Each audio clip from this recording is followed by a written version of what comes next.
você já sabe, né? Paulistão é aqui na telinha da Record, tá? E o seguinte, né, tia? A gente já começa falando, então, né, do Paulistão. O Santos venceu o Água Santa fora de casa. Com o resultado, o Peixe chegou a 9 pontos e se isolou, então, na liderança do Grupo A. Vamos conferir.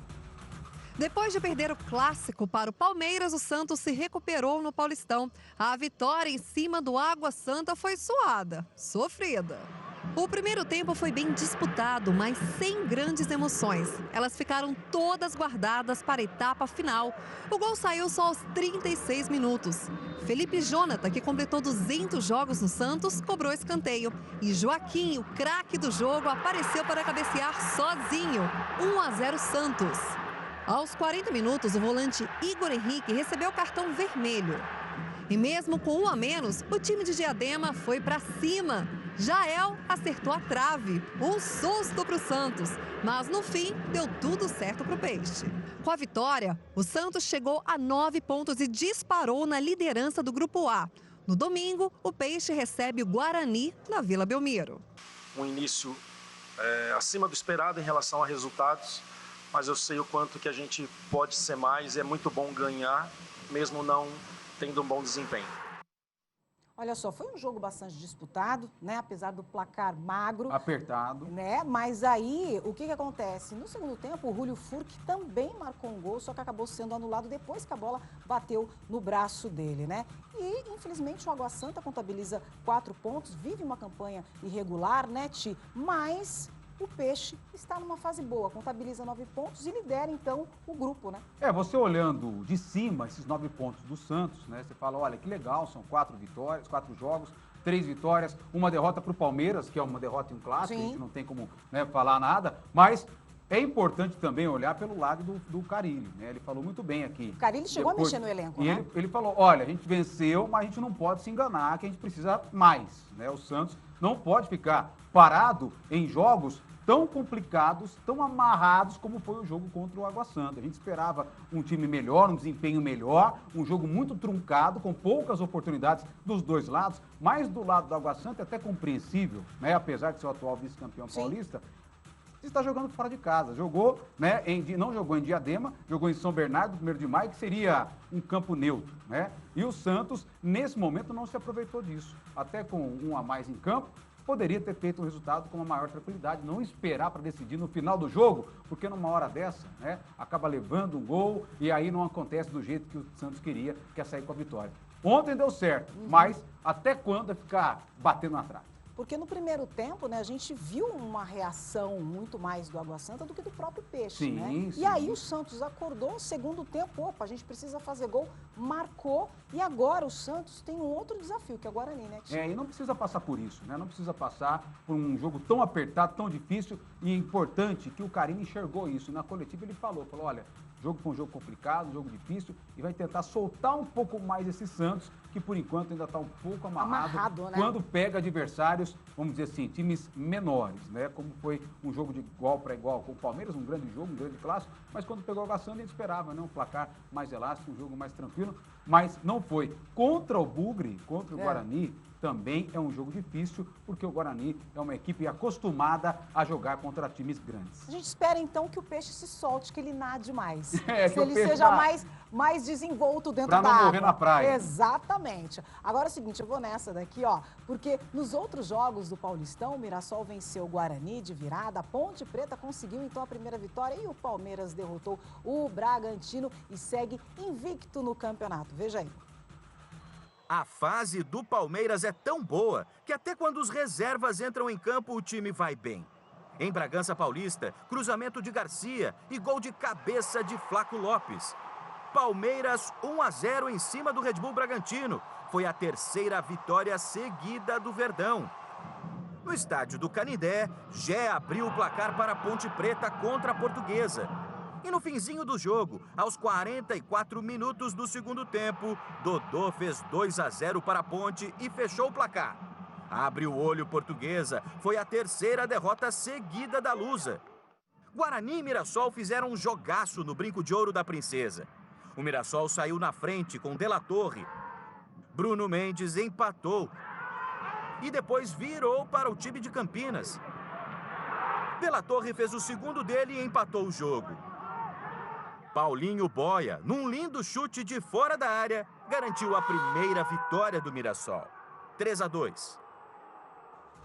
E olha só, né? Vamos... Doideira, hein, Márcio? Você viu como que Doideira. o Paulistão, ele é um campeonato que é muito rápido, mas é imprevisível. De repente, o time que está Exatamente. ganhando, pega o Mirassol, por exemplo, jogando em Campinas, conseguiu virar para cima do Guarani. E para surpresa do time, né? A Lusa perdendo em casa para a Ponte Preta, quer dizer, Exatamente. não tem como você arriscar. Se fosse naquele esquema de apostas, acho que muita gente ia perder dinheiro. Com nesse Campeonato certeza, iria Paulista. se decepcionar, né, Ti? Certo, só que você citou o Palmeiras, né? A gente comentava aqui durante os gols, né? Você falou que o Palmeiras fez a parte dele, porque o Red Bull Bragantino é um time difícil. Exatamente. Aliás, o Palmeiras, que está muito bem, obrigada, 10 pontos, lidera então o grupo B. O Bragantino não está numa boa fase, né, Ti? Contabiliza 4 pontos, né? Vamos dar uma olhada Não está na muito classificação? legal. Vamos ver então aqui na tabela. O que você achou então dessa quarta rodada? Muita coisa mudou? Ó, ainda tem jogo hoje, né? Daqui a Sim. pouco você vai falar que o Botafogo entra em campo, mas olhando, né, aqui o destaque positivo, Palmeiras, né, tá fazendo a parte dele, ainda não perdeu no campeonato, você tá vendo aí, ó, são 10 pontos na liderança do grupo B. O Santos também, como a gente disse, uma vitória apertada, mas que valeu aí para manter a liderança isolada, tranquila desse grupo A. Portuguesa não ameaça, porque vem tropeçando, só conseguiu muito, vencer uma é. até agora, né? E aqui o destaque também para o São Paulo, que tem 10 pontos, também vai muito bem, vai fazendo a parte dele. Os três grandes, né? Decepção nessa rodada, o Corinthians. O Corinthians. Que aqui, ó, já saiu da zona de classificação. Se acabasse hoje o Campeonato Paulista fosse para as quartas de final, o Corinthians estaria fora. A disputa seria Mirassol contra o Red Bull Bragantino em uma das quartas de final. Mas aqui, ó, e hoje a Inter de Limeira ainda joga. Joga né? hoje. A Inter joga contra o São Bernardo hoje. Então, se a Inter vencer, o Corinthians pode dormir na lanterna. E o jogo da Inter é em Limeira. Não, e outra, o Corinthians está atrás do RB Bragantino, né? É, o Corinthians está fora aqui da zona de classificação. Ah, exatamente. E o jogo da Inter, reforço, é no campo da Inter, é lá em Limeira, no Ai, Major ai, Levi. ai. Se ganhar, vai a 4 pontos, o Corinthians fica na lanterna e chega Isso e dorme não é na legal. lanterna nessa rodada do E a campeonato. pressão só vai aumentando nos bastidores do timão, Tá né? complicado, As Marcinho. pessoas, os torcedores não sabem o que fazer diante do desempenho do Corinthians, então, no Paulistão. Ó, agora a gente fala da Série A2 do Paulistão, né? O campeonato não está nada fácil para os times da nossa região e a gente vai conferir tudo agora, pode rodar.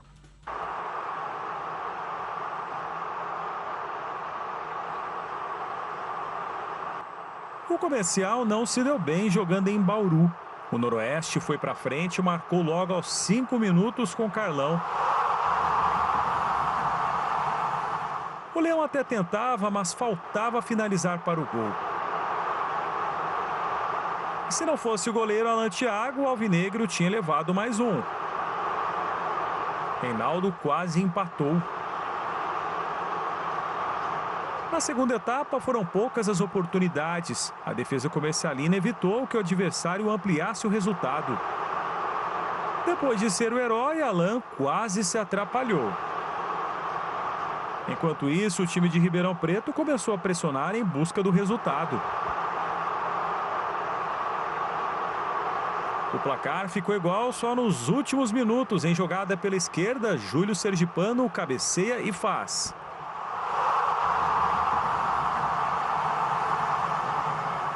Noroeste, 1, Comercial ainda na vice-lanterna, também 1. Monte Azul Paulista manteve campanha negativa em Sorocaba. O São Bento dominou o azulão. Após escanteio, Lucas Batatinha abriu o placar.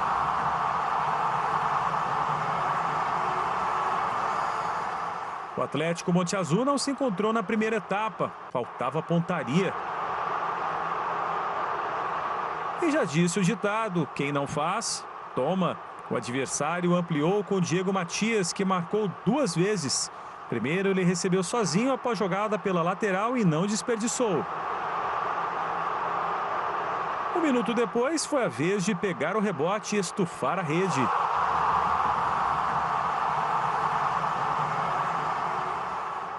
O time de Monte Azul fez 5 mudanças no período final da partida, mas nada mudou. Final, São Bento 3, Monte Azul ainda sem vencer e na lanterna do campeonato, 0. A Ferroviária jogou em casa, mas também não conseguiu vencer. Até tentou de longe. Em cruzamento na área, não deu certo. E se não fosse o Saulo lá atrás?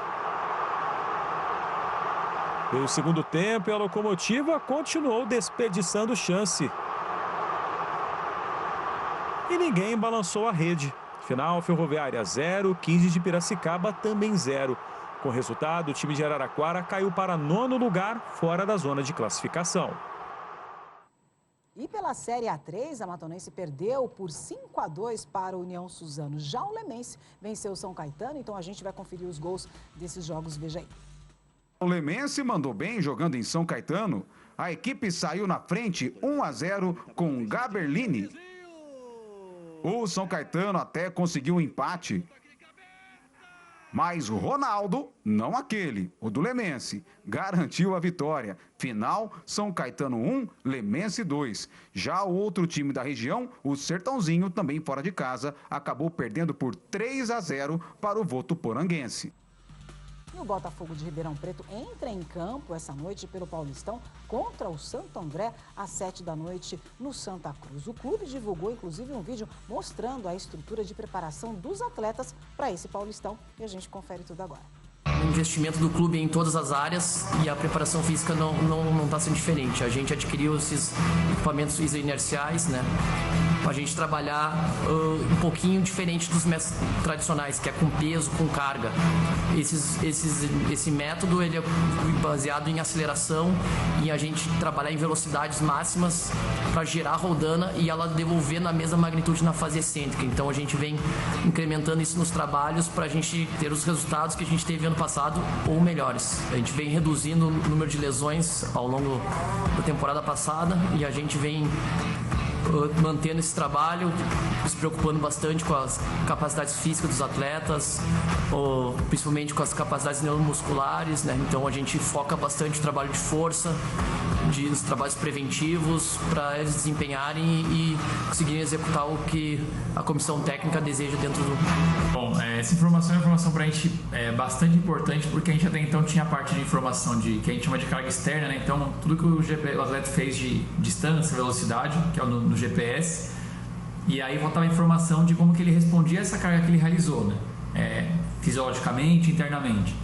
E aí a gente começou a usar o aparelho bioquímico para ter a informação mais de dano muscular do atleta, por exemplo, como que ele respondeu metabolicamente pós-jogo, pós-treino. E agora tem a informação da termografia. Ela basicamente dá uma informação de imagem do atleta, de temperatura, e que dá uma noção para a gente de tanto comparação de direita e esquerda, se tem mais sobrecarga ou não, como também a gente criou um padrão do atleta na pré-temporada para mostrar se ele tem uma diferença muito forte do padrão dele. Então as informações todas do que ele fez com como ele respondeu, a gente associa e junto à parte médica, a avaliação de queixa, também com a parte de preparação física, se ele fez algum trabalho de força adicional, se precisa fazer alguma coisa adicional ao trabalho de força. Então a gente usa essas informações também para a parte de controle de lesão, obviamente, e rendimento, mas para pensar no treinamento, no trabalho de força específico, carga do dia. Então a gente acaba juntando as informações todas que a gente tem aqui para os outros setores também.